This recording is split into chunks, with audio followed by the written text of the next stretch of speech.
Bonjour à tous, Marine Gabory, je travaille chez GRT Gaz, donc gestionnaire de réseau de transport de gaz, sur les sujets d'ouverture numérique.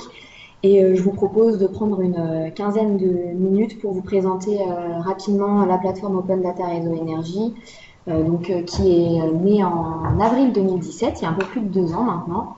À l'initiative d'abord de 3 partenaires, RTE, GRT Gaz et Terega, qui ont rapidement été rejoints par 5 autres dont je vous parlerai ensuite. C'était une initiative qui faisait suite tout d'abord à des différents textes de loi République numérique, loi pour une République, loi transition énergétique pour la croissance verte, donc avec des obligations d'ouverture de certaines données.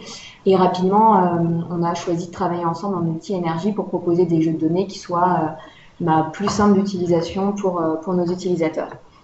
Dans un premier temps, je vous propose un peu de contexte sur les origines et le rôle des différents partenaires de Open Data Réseau Énergie, puis ensuite de naviguer sur la plateforme afin de vous présenter les différentes fonctionnalités que celle-ci propose. Alors, c'est parti. Alors là, sur cette première slide, vous découvrez finalement une carte de France qui est parcourue par les réseaux RTE, donc transport d'électricité en rouge, et les réseaux de GRT Gaz et de Terega en bleu.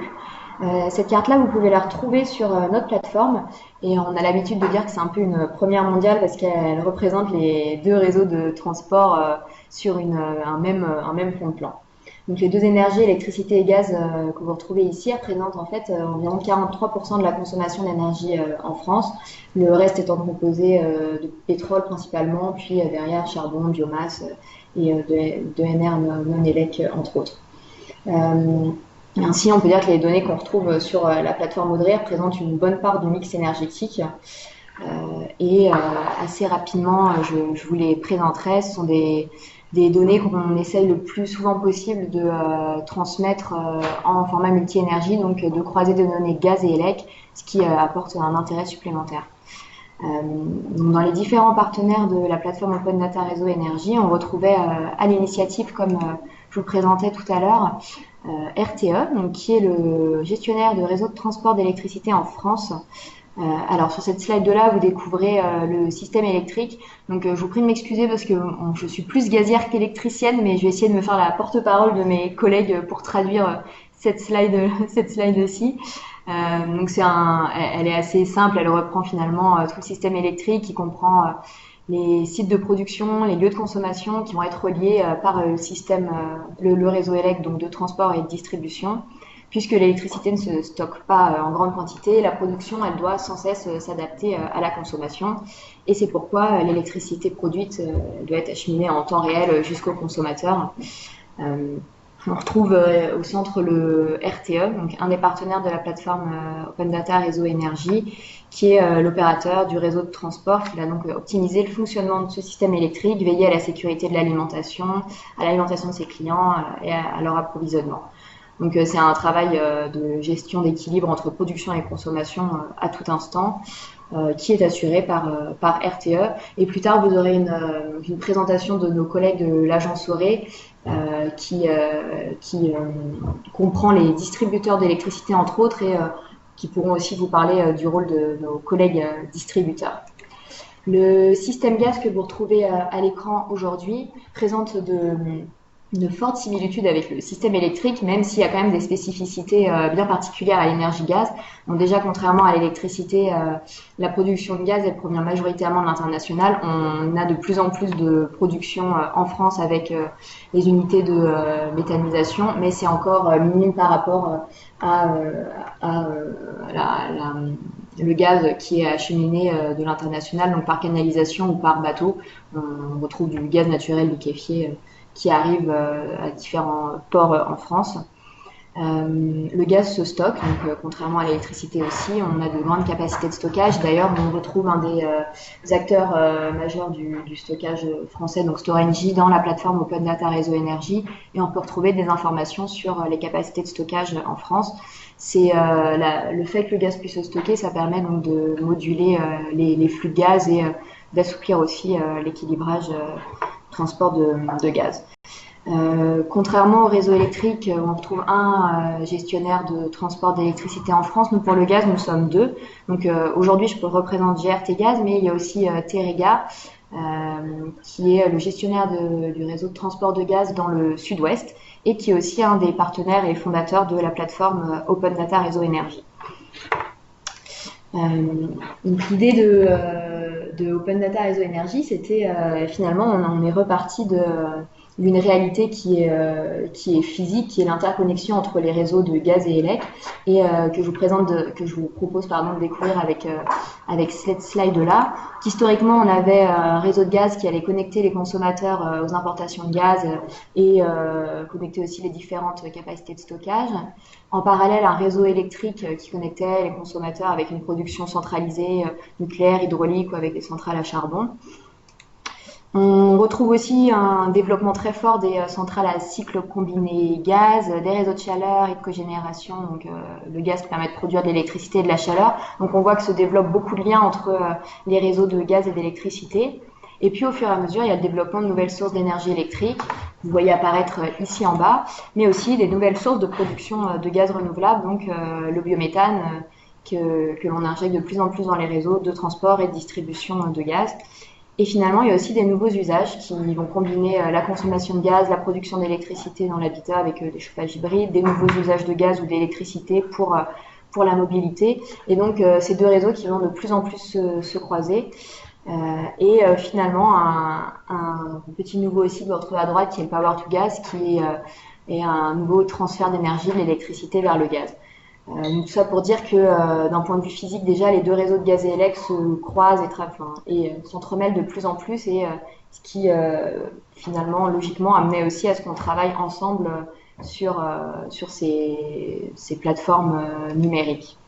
Donc cette slide-là, c'est une slide qui tient très à cœur à beaucoup de mes collègues, puisque elle représente finalement le profil horaire gaz-électricité avec des mêmes unités, même pas de temps, et qui permet de rapprocher sur un seul graphique les deux énergies. Ce graphique-là, vous le retrouverez sur un jeu de données commun sur la plateforme Open Data Réseau Énergie, donc qui représente les consommations de gaz et d'électricité pour l'année 2017. Enfin, et avant de zoomer sur la plateforme, parce que je pense que c'est aussi ce qui est le plus intéressant pour vous, on retrouve sur Open Data Réseau Énergie des données météo qui nous sont fournies par Weather News, donc des données de température, d'ensoleillement, nébulosité, de vent, qui sont des données assez intéressantes en termes de niveau pour comprendre un peu plus les différents niveaux de consommation d'élec, par exemple, puisque l'électricité peut être ou le gaz peut être très sensible à la météo, entre autres. Elles vont aussi contextualiser les données de production des énergies renouvelables. C'est un jeu de données que vous pouvez retrouver sur la plateforme Open Data Réseau Énergie, mais aussi croisé avec d'autres jeux de données de consommation, de production d'énergie. Donc, dans un second temps, je vous propose qu'on fasse un zoom sur la plateforme Open Data Réseau Énergie, sur laquelle on va se rendre tout de suite. Alors, dans un premier temps, là on va se trouver sur la page d'accueil de la plateforme Open Data Réseau Énergie, sur laquelle on retrouve donc 85 jeux de données et 8 thèmes. On peut, si on veut, aller directement sur les données, et puis je vais vous présenter un peu, je sais pas, par exemple, prenons un jeu de données consommation quotidienne brute régionale pour vous expliquer un peu les différents items que vous pouvez retrouver sur chacun des jeux de données. Donc vous avez d'abord les métadonnées que vous retrouvez dans l'onglet information. Les métadonnées en fait expliquent la façon dont ce jeu de données là a été construit et ce que vous allez y retrouver.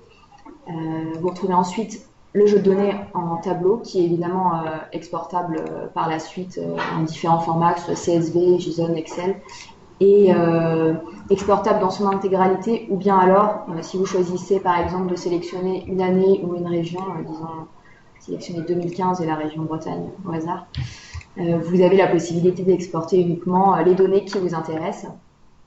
On dispose aussi d'un onglet analyse, donc, qui est le nom qu'on va donner à l'outil de graphique qu'on retrouve ici. Pour certains jeux de données, il y a aussi la possibilité d'avoir des cartographies. Donc ce qui peut être assez intéressant et surtout quand on parle à des mailles plutôt territoriales de se donner une représentation un peu plus géographique finalement de ces données-là et la possibilité évidemment de réutiliser avec des API. Donc on retrouve alors on retrouve 8 thèmes qui permettent de classer ces 85 jeux de données. Ces 8 thématiques, ça permet entre autres de faire des recherches beaucoup plus rapidement, donc de pouvoir zoomer directement sur par exemple le stockage ou alors faire un zoom sur la mobilité élec ou gaz sans avoir à chercher forcément avec la barre de recherche parmi ces 85 jeux de données là. Je vais peut-être, voilà, si je vous présente un peu le reste de la page d'accueil, donc on a différents outils qui vont s'offrir à vous. Un tableau de bord régional, mais sur lequel je vais revenir juste après, puisqu'il y a des fonctionnalités qui sont assez intéressantes et on va zoomer un peu sur la région de Nouvelle-Aquitaine pour que je vous présente ce qu'on peut vous proposer. Mais donc c'est sur cette page d'accueil, il y a aussi la possibilité de créer des cartes. Alors sur ces cartes-là, on peut retrouver le fond de plan que je vous présentais tout à l'heure avec les réseaux de transport de gaz et élec et aussi des différents points clés de ces réseaux de transport, donc par exemple les stockages de gaz. Ce qui est très intéressant avec l'outil de cartographie, c'est qu'il vous permet aussi d'intégrer des jeux de données qui sont extérieurs à la plateforme Open Data Réseau Énergie, mais qui appartiennent mais qui vous permettent aussi, je sais pas, de croiser des données par exemple avec des informations de l'INSEE. Vous avez aussi la possibilité de créer un graphique, donc en reprenant différents jeux de données pour que vous puissiez tirer l'information qui vous intéresse et l'exporter ensuite évidemment pour le réutiliser. Donc sur cette même page, on retrouve une petite vidéo d'introduction, le lien vers notre partenaire qui est l'agence Auré que vous retrouverez tout à l'heure, et puis les actualités et notre fil Twitter. C'est une information comme une autre, mais bon. Alors pour terminer, je vous propose un zoom sur le tableau de bord régional, qui est, bon, j'allais dire la nouveauté, mais il a été présenté pour la première fois au Salon des maires en novembre dernier, donc c'est une nouveauté qui est plus si nouvelle que ça. Mais si je dis nouveauté, c'est parce qu'il y a certaines fonctionnalités qu'on a mis à jour assez récemment, par exemple des zooms sur des vues plutôt sur la production. Alors je vais choisir de zoomer sur la région de Nouvelle-Aquitaine, parce que c'est un peu intérêt aujourd'hui. On retrouve plusieurs années, on retrouve pas encore l'année 2018, mais ça sera fait dans les semaines qui viennent. En fait, il y a certains jeux de données élec entre autres qu'on a besoin de renforcer encore et d'avoir des données définitives. Donc, mais ce jeu de données-là sera disponible courant de l'été et donc on aura accès à ce tableau de bord avec des données de l'an passé. On retrouve 3 vues différentes, une vue consommation, une vue production et une vue sur les réseaux et la mobilité. Donc avec la consommation totale gaz et élec de la région Nouvelle-Aquitaine, mais aussi par EPCI ou bien par département. Une consommation qui représente 7% de la consommation française. Et on a choisi de mettre en parallèle le chiffre de la population de Nouvelle-Aquitaine pour se donner aussi un peu une idée. Et on donne un indicateur, une hausse de la consommation en Nouvelle-Aquitaine par rapport à l'an dernier. On propose un autre zoom ensuite qui est la répartition sectorielle de la consommation d'élec et de gaz avec les différents secteurs de consommation, agriculture, industrie, résidentielle, tertiaire ou autre. Et ces 4 cartes ici qui permettent en un coup d'œil de comprendre assez rapidement par exemple, sur cette carte-là, on va retrouver évidemment les différentes consos d'agriculture et on peut constater sur quel département la consommation d'agriculture, dédiée à l'agriculture est plus importante que d'autres. Ici, on va retrouver la consommation industrielle, donc autour du... Alors, voilà, en département de Gironde, autour du bassin bordelais, je suppose, et puis une consommation industrielle qui est bien plus importante que dans le reste de la région.